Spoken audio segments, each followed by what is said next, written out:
Hello friends, welcome to new knowledge. तो कैसे हैं आप लोग। तो इस वीडियो में हम एनसीसी क्या होता है, व्हाट इज़ एनसीसी को देखने वाले हैं और इसके एनसीसी का इतिहास क्या था इसको भी देखने वाले हैं। तो चलिए वीडियो को स्टार्ट करते हैं।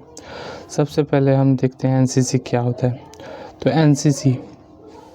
एनसीसी का full form national cadet corps होता है, जिसे हिंदी में राष्ट्रीय कैडेट कोर कहते हैं। तो एनसीसी जो है भारत सरकार के रक्षा मंत्रालय के अंतर्गत संचालित एक युवा संगठन है। इसका उद्देश्य देश के छात्र छात्राओं में अनुशासन, नेतृत्व, देशभक्ति और एकता और सेवा की भावना का विकास करना है। तो एनसीसी की जब हम बात करते हैं तो एनसीसी एक क्या है, एक संगठन है। युवाओं को प्रशिक्षित करने के लिए एक संगठन बनाया गया है जिसका नाम एनसीसी है। यह देश के छात्र छात्राओं में अनुशासन, नेतृत्व, देशभक्ति की भावना को जागृत करता है। एनसीसी स्कूल, कॉलेजों और विश्वविद्यालयों को स्वैच्छिक सैन्य प्रशिक्षण प्रदान करता है। मतलब स्कूल कॉलेज में जो भी छात्र छात्राएँ पढ़ते हैं उन्हें, ताकि छात्र छात्राओं को सेनाओं में जाने में क्या हो, रुचि पैदा हो और वो आगे चलकर देश की सेवा कर सके, ताकि वे भविष्य में एक जिम्मेदार नागरिक बन सके और आवश्यकता पड़ने पर राष्ट्र की सेवा कर सके। तो यही एनसीसी का प्रमुख उद्देश्य है। एनसीसी का आदर्श वाक्य क्या है, तो ये पूछ सकता है एग्ज़ाम में। तो एनसीसी का आदर्श वाक्य है एकता और अनुशासन, यूनिटी एंड डिसिप्लिन। तो यहाँ पे आप देख सकते हैं एनसीसी का बैच है।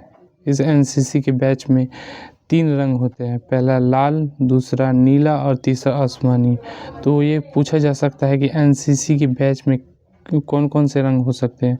तो ये पहला लाल और दूसरा गहरा नीला और तीसरा है आसमानी रंग। तो इसे याद रखना है आप लोगों को।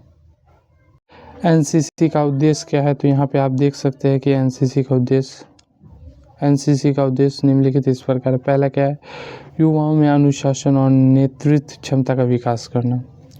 दूसरा है देशभक्ति और राष्ट्रीय एकता की भावना जागृत करना है। जो देश के छात्र छात्रा है उसके मन में देश के प्रति क्या करना है, देशभक्ति की भावना जागृत करना है। तीसरा क्या है, चरित्र निर्माण और नैतिक मूल्यों का विकास करना है। चौथा है समाज सेवा, आपदा प्रबंधन और सामाजिक जिम्मेदारियों की समझ को बढ़ावा देना है। पांचवा है सेना, नौसेना, वायुसेना के प्रति छात्र छात्राओं में रुचि उत्पन्न करना है। एनसीसी का उद्देश्य रुचि उत्पन्न करना है।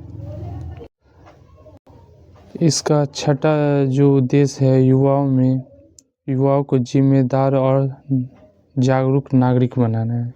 तो ये एनसीसी का कुछ प्रमुख उद्देश्य थे। अब हम एनसीसी का इतिहास को देख लेते हैं। पहला है प्रारंभिक पृष्ठभूमि, मतलब पूर्व स्वतंत्रता काल, स्वतंत्रता से पहले इसकी क्या भूमिका थी। तो भारत में एनसीसी की अवधारणा ब्रिटिश काल, अंग्रेजों के काल में विकसित हुआ। जो एनसीसी है भारत में वो अंग्रेजों के काल में विकसित हुआ था।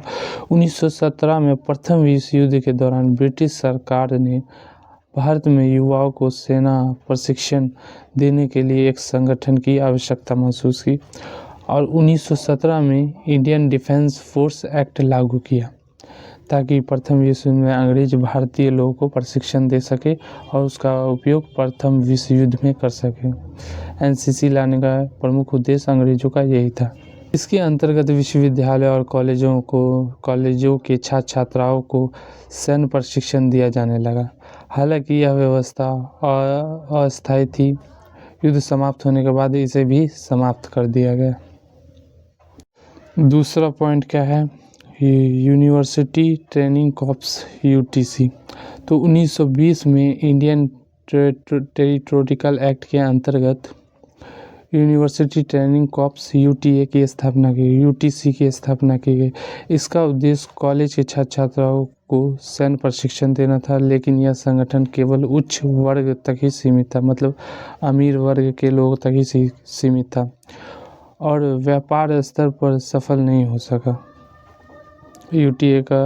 यूटीसी जो है वो संस्था है, उसे अमीर वर्ग के लोगों ने व्यापार के उद्देश्य से चलाया था ताकि छात्र छात्राओं को इससे सेना में जाने में रुचि उत्पन्न हो सके, लेकिन ये भी यूटीए व्यवस्था ज़्यादा समय तक नहीं चल पाया। अब तीसरे पॉइंट को देख लेते हैं, द्वितीय विश्व युद्ध और कैडेट कोर। 1939 में द्वितीय विश्व युद्ध शुरू होने के बाद फिर से युवाओं को सैन्य प्रशिक्षण देने की आवश्यकता महसूस हुई।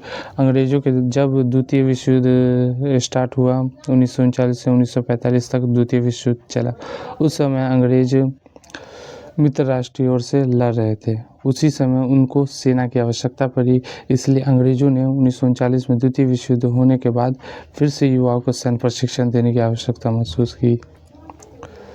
1942 में university officer training corps UOTC की स्थापना हुई। यह संगठन बाद में स्वतंत्र भारत में NCC की नींव बना। तो UOTC ही जो स्थापना, जिसकी स्थापना 1942 में हुई, बाद में ये NCC में चेंज कर दिया गया इसको। अब हम देख लेते हैं 14 पॉइंट, स्वतंत्र भारत में NCC की स्थापना। स्वतंत्र भारत में NCC की स्थापना। भारत की स्वतंत्रता के बाद यह महसूस किया गया कि देश को ऐसे संगठन की आवश्यकता है जो युवाओं को अनुशासित बनाए और राष्ट्र निर्माण में उनकी भागीदारी सुनिश्चित करे।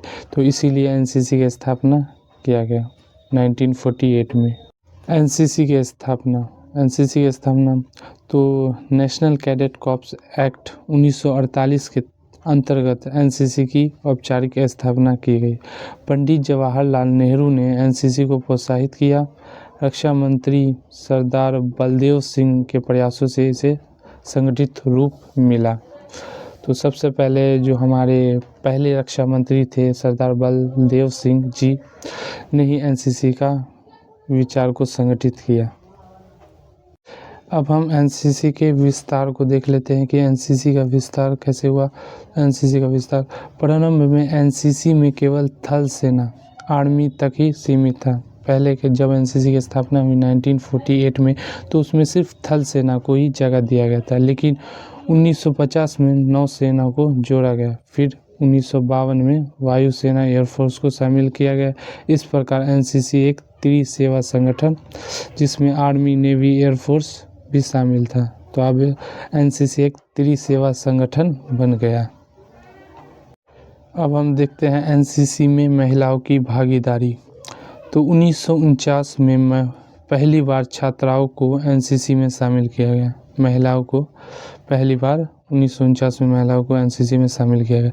यह महिलाओं के सशक्तिकरण की दिशा में एक महत्वपूर्ण कदम था।